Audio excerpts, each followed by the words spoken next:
কিয় এনেকা চৰকাৰে আমাৰ লগত আমাৰ মুছলমান হৈ কাৰণে আমাক টাৰ্গেট কৰি কেনে এনেকা কৰি হাৰাশাস্তি কৰি আছে। মই যেতিয়ালৈকে মুখ্যমন্ত্ৰী থাকো মিয়া মুছলমানৰ লগত মোৰ যুদ্ধ চলি থাকে।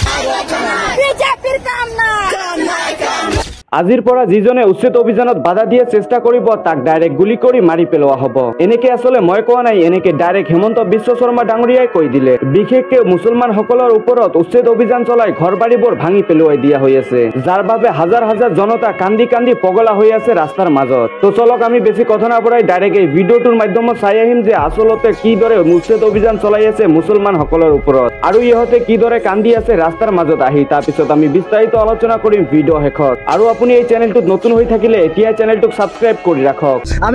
আমি কমাই ধৰো যে আমি চৰৰ পৰা আহি কেনে ইয়াতে আমি অৱস্থান কৰি ইয়াতে বসবাস কৰি আছো। আমি এতিয়া কমাই ধৰো আমাৰ আটা এতিয়া দেউতাৰ 70 বছৰ হৈ গেল, আমাৰ মৰিব লগা হ'ল। আমি ইয়াতে আমাৰ আটা হন আমাৰ দেউতা হন ইয়াতে জন্ম, আমাৰ আটা হনো ইয়াতে জন্ম। আমি পূৰ্ব কালৰ পৰা ইয়াতে আছো। আমাৰ ডুবাপাৰা আৰু ডুবাপাৰা লুপ্তচৰ একে সময়ৰ গাঁও। আমি ইয়াতে হয়তো আমাৰ আটাহন অলপ দুখীয়া আছিল, সেইকাৰণে হয়তো মাটি খান্দি পাট্টা কৰিব পৰা নাই। আমাৰ ওচৰৰ মাটিখন পাট্টা কৰিছে, তাৰ ওচৰৰ মাটি পাট্টা কৰিছে, এইটো সৌ চাইডৰ মাটিও পাট্টা কৰিছে। তেতিয়া আমাৰ আটাহনৰ চলা নাই, ইমান কিবা পইচা পাতি নাছিল কাৰণে কৰিব পৰা নাই। তথাপিও আমাৰ এইটো ৰিবুনু খাজ আমি খাজনা দিয়ে আছো চৰকাৰক। কেইটা বছৰ ধৰি আমাৰ খাজনা বন্ধ কৰিছে, লোৱা নাই। এইটো কাৰণে আমাৰ এটা হয়তো আমি ৰিবুনু মানুহ এটা বাছি বাছি আমাৰ উচ্ছেদ কৰা হৈ আছে। কিন্তু সেইটো কিয় ইয়াতে কৰি আছে? আমাৰতো ইয়াতে জন্মস্থান, কিয় এনেকা চৰকাৰে আমাৰ লগত আমাৰ মুছলমান হৈ কাৰণে আমাক টাৰ্গেট কৰি কেনে এনেকা কৰি হাৰাশাস্তি কৰি আছে? সেইটো আমাৰ হিমন্ত বিশ্ব শৰ্মা আমাৰ চিয়ামৰ লগত অনুৰোধ এটা, আমাৰ যেনেকাই হওক আমাক ইয়াতে ভৰসা দিব লাগিব। আমাৰ জাগা কত নাই, আমি ইয়াৰে মানুহ, আমি কোনো নদী ভাঙা আহিব মানুহ নাই যে আমি নদী ভাঙা মানুহ ইয়াতে আহি বসবাস কৰি আছো, সেনেকাও নহয়। আমি ইয়াতে আমাৰ দাদা যুগৰ পৰা আমাৰ দাদাখন ইয়াতে মৃত্যু কৰিছে। আমি ইয়াতে আমি কমাই ধৰো যে আমি চৰৰ পৰা আহি কেনে ইয়াতে আমি অৱস্থান কৰি ইয়াতে বসবাস কৰি আছো। আমি এতিয়া কমাই ধৰো আমাৰ আটা এতিয়া দেউতাৰ 70 বছৰ হৈ গেল, আমাৰ মৰিব লগা হ'ল। তথাপি আমাৰ চৰকাৰে কিয় আমাক এনেকা বাছি বাছি টাৰ্গেট কৰি কেনে মুছলমানক হৈছে কাৰণে আমাক এনেকা এটা ঘৰ বাছি বাছি আমাক উচ্ছেদ কৰি আছে। এইটো বেয়া কথা। এতিয়া চৰকাৰে আমাক আচলতে নিৰহ মানুহ কাৰণে আমাক চাই এইটো আমাক ভাগি আছে নিৰহ মানুহ কাৰণে। আমি মানুহ নহয় নেকি? আমি মানুহ নহয় ভাবি আছে যে হিমন্ত মামাই অকল টাৰ্গেট কৰি আছে যে মুছলমান সম্প্ৰদায়সকল লোকসকলক আমি কি নিষেধ কৰি দিম। ইমান অৰাজকতা নহয়তো, হিটলাৰৰ ৰাজত্ব নচলিব। গণতন্ত্ৰ অধিকাৰ আছে আমাৰ, প্ৰত্যেকটো অধিকাৰ আমাৰ আটা পিতাৰ অধিকাৰ আছে। ভাৰত স্বাধীন কৰিছে আমাৰ আটা পিতাই। এইটো হিমন্ত মামাৰ কি নহয়তো, পৈতৃক সম্পত্তি নহয়, যেনেকে ক'ব সেনেকে ভাঙিব। এইটো নহয়। আমাৰ 61ৰ পৰা বাৰ্তা দিয়া হৈছে। এতিয়া কি লাগে আপোনাক? আমাৰ উচিত সংস্থাপন লাগে আৰু যাতে মামাই আমাক কাগজ পাতি যায়, আমি যাতে উচিত ন্যায় পাওঁ। প্ৰতিজন মানুহ উচ্ছেদিত হ'ব, ভূমিহীন হ'ব, গৃহহীন হ'ব, মুকলি আকাশৰ তলত থাকিব, কিন্তু আমাক জুবিনদাৰ ন্যায় লাগিব, হয়নে নহয়? গতিকে জুবিনদাৰ ন্যায় ইছ্যুটো আপুনি দায়বাদ কৰিব নোৱাৰে। মানুহখিনিক প্ৰথমত ৰায়কুচি বনাঞ্চলৰ আছিলে, তাৰ পৰা তেওঁলোকক ইয়াতে সংস্থাপিত কৰা হৈছে আৰু ইয়াতে সংস্থাপিত কৰাৰ পিছতে ইয়াতো আকৌ উচ্ছেদৰ দাবী প্ৰকাশ কৰিছে। কি ক'বা তুমি? আচলতে সুদীৰ্ঘদিন আগত আমাৰ ৰাক্ষসী অঞ্চলত উচ্ছেদৰ জাননী দিয়াৰ পিছত আমি দেখিবলৈ পাইছিলোঁ যে আমাৰ জিলা প্ৰশাসন তথা স্থানীয় যিসমূহ নেতা আছে, ৰহিম জিদান্দা আমাৰ জিলা পৰিষদৰ সদস্য, তেখেতে মিলি আমাৰ সেই মানুহখিনিক জিলা প্ৰশাসনৰ লগত আলাপ আলোচনাৰ যোগেদি ইয়াত ফুটি পৰাৰ নামত আহি ইয়াত সংস্থাপন কৰিলে। কিন্তু আমি পৰ্যায়ক্ৰমে দেখিবলৈ পালোঁ যে কিছুদিনমান পিছত এই অঞ্চলখিনিক দহিকটা বনাঞ্চলৰ লগত অন্তৰ্ভুক্ত কৰি এই মানুহখিনিক উচ্ছেদৰ জাননী দিলে। এতিয়া মোৰ পোনপটীয়া প্ৰশ্ন যে যিসকলে এওঁলোকক সংস্থাপনৰ নামত ইয়াত সংস্থাপন দিছিলে, ইয়াক বহুৱাইছিলে, নিজকে হিৰো সজাবলৈ ইয়াত এই মানুহবিলাকক সংস্থাপন দিছিলে, কিন্তু আজি কিয় ইয়াত উচ্ছেদৰ নটিচ দিলে? আজি কিয় এই মানুহবিলাকক উচ্ছেদ কৰিব? এই প্ৰশ্নৰ উত্তৰটো মোক তাৰমানে লাগে।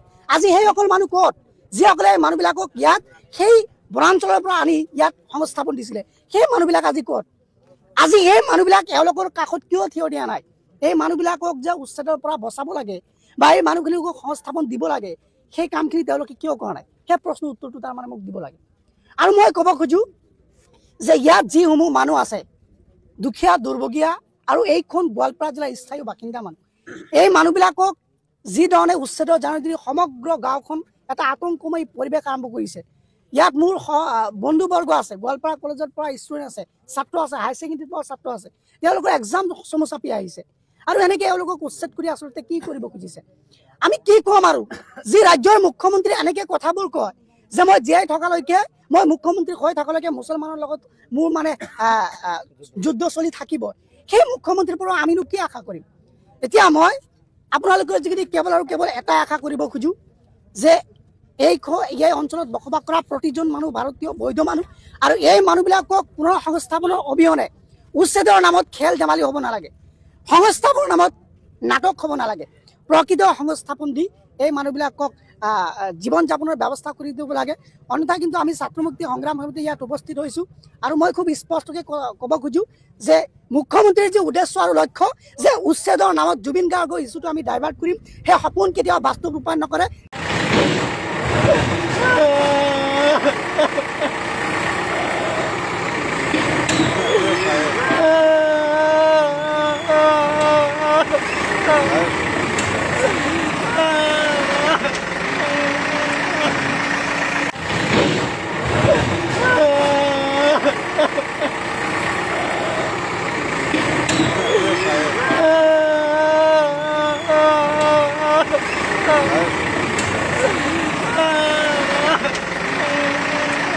কৈছো এই হিমন্ত বিশ্ব শৰ্মাৰ পাল্লাত আপোনালোকে নপৰিব আৰু 2টা মাহ এওঁৰ পাৱাৰ আছে 2টা মাহ পিছত কিজান তাৰ আগতেই নোহোৱা হ'ব আমি যিখিনি ইনফৰমেশ্যন পাই আছো আগতেই নোহোৱা হ'ব গতিকে অলপ ৰাইজৰ সেৱক আপোনালোকে মই দিয়াব আজিও কৈছো আপুনি IFS IAS IPS সিহঁতৰ ওপৰত দেখ নিৰ্ভৰ কৰে আমি পলিটিচিয়ানসকলে কেতিয়াবা নিজৰ স্বাৰ্থত কিবা কি ক'ব পাৰোঁ কিন্তু দেখ আপোনালোকে ৰাইজৰ সেৱা কৰক ৰাইজক হাৰাশাস্তি নকৰিব মই আহ্বান জনাইছো DC চাৰ্কেল অফিচাৰ দিয়াব সবকে এই ৰিটায়াৰ কৰা মানুহ এজনক মেইন কৰি আপোনালোকে কাম নকৰিব হয় কৰক পিছিচাপ আহক নিজে আহক ডিপাৰ্টমেণ্টৰ মেইন মানুহ আহক ইহঁতো গুগলত মেপ নিজে তৈয়াৰ কৰি নিজে দেখায় এলটমেণ্ট দিছে পাট্টা মাটি আছে ইফাল মাজৰ ঘৰটো ফৰেষ্ট আজি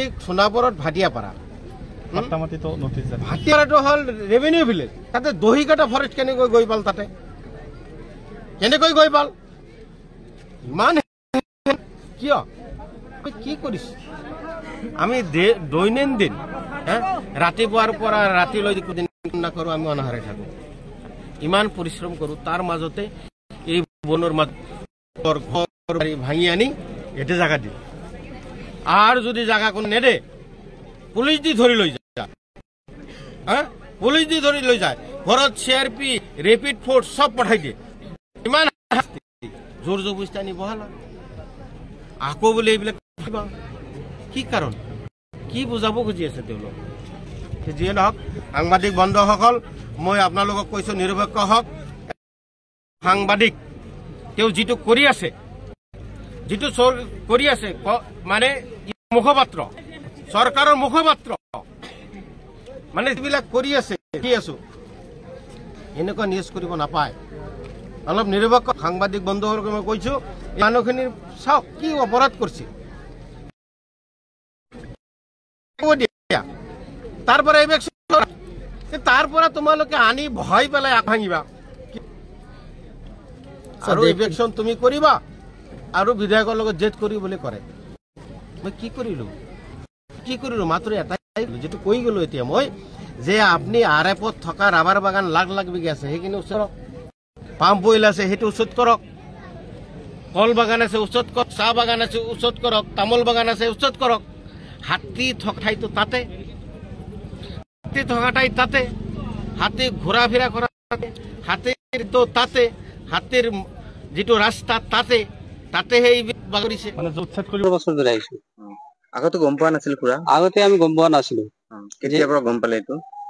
এইটো গম পালো মানে যেতিয়া মানে হাইছলা ভাঙিল, হাইছলা নোটিচ দিল, তাৰপিছত পাইকাৰ নোটিচ দিল, তাৰপিছত তাৰ বহুদিন পিছতে ইয়াতে মানে কলে যে ৰাক্ষসনীৰ পিছত এইবাৰ লিষ্টত আহিল দহিঘাটা মানে বনাঞ্চল। আচলতে আমাৰ ইয়াতে আমি জনা হিচাপে দহিঘাটা নহয়, এইটো আচলতে হল দশভূজা। আমার এইফালে এলপি স্কুল আছে গারোপাড়া, আমার এইফালে এলপি স্কুল আছে সোনাপুর, আৰু এইফালে স্কুল এলপি স্কুল আছে বাটিপাড়া। এইফালে আমাৰ ল'ৰা ছোৱালী আছে, কাগজ পাতি আছে আমাৰ ল'ৰা ছোৱালী বিলাকৰ। ক'ৰ পৰা আহিছিলে খুৰা? আমি আহিছো চৰৰ পৰা। কিমান বছৰ হ'ল ইয়াতে? কিমান বছৰ হ'ল ইয়াতে ঘৰ বানা? ঘৰ বানা 16-17 বছৰ মান হ'ল। আগতে গম পোৱা নাছিল এইটো? আগতে গম পোৱা নাছিলো আমি, আৰু কোনোৱে কোৱাও নাই। চৰকাৰী সা সুবিধা দিছে, সা সুবিধা দিছে। চৰকাৰী সুবিধা, চৰকাৰী সুবিধা ইয়াতে আছে, ইলেক্ট্ৰিচিটি আছে, লাইন আছে, চৰকাৰী ঘৰ দিছে, চৰকাৰী ঘৰ আছে, লেট্ৰিন বাথৰুম পাইছে, লেট্ৰিন বাথৰুম আছে, তাৰপিছত পানীৰ যিটো সুবিধা পানী দিছে, অংগনাবাদীও আছে, অংগনাবাদী আছে, চৰকাৰী সুবিধা গোটেইখিনি সুবিধা গোটেইখিনি আছে। খালি এটাই মানে কি আগত আমি গম পোৱা নাছিলো যে ইয়াতে আমি থাকিব পাৰিম না নোৱাৰিম। নোটিচ দিছে আপোনালোক? নোটিচ জাননী দিছে? নোটিচ দিছে, যোৱা 7 তাৰিখত দিছে। যোৱা 7 তাৰিখত নোটিচ দিছে, আৰু আজি 7 তাৰিখ, 1 মাহ হ'ল। 1 মাহৰ সময়সীমা দিছিল? 1 মাহৰ সময়সীমা দিছিল। এতিয়া কেতিয়া ভাঙিব বুলি কৈছে? আপোনালোক যাব দিছে নেকি? ভাঙি বুলি কৈছিল মানে কি, নোটিচত এনেকুৱা আছে যে 15 দিনৰ মাজত ইয়াৰ পৰা যাব দিছে, আৰু যদি নাযায় 15 দিন পিছত আহি আমি চৰকাৰীভাৱে ইয়াতে উচ্ছেদ কৰি দিম, ভাঙি দিম। বস্তুবোৰ লৈ গৈছে আপোনালোকে? বস্তুবোৰ লৈ গৈছো মানে কি, এতিয়া গোটেই যায়, মানুহ বিলাক গোটেই যায়। এই ঘৰ মানুহখিনি মানে গরিব মানুষ যদি ভাঙি দেয় তো একো নাথাকে, আর নিজে নিজে যায় ঘরখিনি তো থাকবো, যতই যাক ঘরখিনি তো ঠিকই থাকিল। সেইকাৰণে মানে কি এতিয়া আৰু যাওয়াৰ আমাৰ জায়গা নাই। আমি এই ইয়াতে এটা ঘৰত লৈ থৈ দিছো, থব নেদে, তথাপি কৈছো যে ঘৰখিনি অলপ থাক, মানে মাটিত থৈ দিছো আমি। পিছত ক'ত যাও, কিন্তু মাটি আমার নাই। মাটি মানে যিখিনি ঠাইত আমি চৰত আছিলো এতিয়াও তাতে নদী আছে। আপোনালোকৰ অৰিজিনেল কোন মানুহ? আমি অৰিজিনেল, আমাৰ আদি পুৰুষ আছিল ডাঙৰা পাম্প, বাগবৰৰ ওচৰত। বাগবৰৰ ওচৰত আছিল। আমি 50 NRC তাতে হৈছে আমাৰ, এই মানে বৰপেটা। বৰপেটা 50 NRC তাতে আমাৰ, 66 তাতেই, 71 তাতেই, 70, 71 তাতে আছিলো আমি। মাটি ভাঙাৰ পিছত আমাৰ মানে যিটো ডাইনেষ্টি আছে, ডাইনেষ্টি মানে বেলেগ বেলেগ ঠাইত গল। কিছুমান পাহাৰত, কিছুমান মানে চৰত আছিল। আমি আৰু মাজৰ পৰা কেনেকৈ যেন ইয়াতে আহিলো। আমি আৰু কি এটা বেঞ্চাৰ স্কুল আছিল আমাৰ ইয়াতে, এটা বেঞ্চাৰ স্কুল আছিল। 2013 স্কুল হল, আমাৰ স্কুলটো নহল। সেইকাৰণে আমি ইয়াতে শিক্ষকতা কৰিছো আমি। যাৰ কাৰণে আমি ইয়াতে থাকিলো যে স্কুলখন হলে আমি ইয়াৰ পৰা গুচি যাম, এনেকুৱা এইটো চিষ্টেমত আছিলো আমি। এনেকুৱাতো নহল। এই যোৱা 7 তাৰিখত যেতিয়া নোটিচ দিলে, তেতিয়াহে আমি গম পালো যে আচলতে এইটো মানে মাটিৰ কাগজ পত্ৰটো নাই আপোনালোকৰ। কিমান বিঘা মান মাটি ইয়াতে অঞ্চলটো কিমান দিন বিঘা? মোটামুটি 1000 খানি হ'ব বিঘা। তাৰমানে টিলা টিলি আছে নহয়, এইটো এটা টিলা, এইটো এটা টিলা, মাজে মাজে শালি খেত আছে, পাট্টাৰ মাটি আছে। 1000 বিঘা মান হ'ব। টিলা টিলি এনেকুৱা গম পোৱা নাযায়, অনুমানিক আৰু। মাটিৰ কাগজ আছে আপোনাৰ? মাটিৰ কাগজ এনে ইয়াতো মাটিৰ কাগজ নাই, ইয়াতো মাটিৰ কাগজ নাই।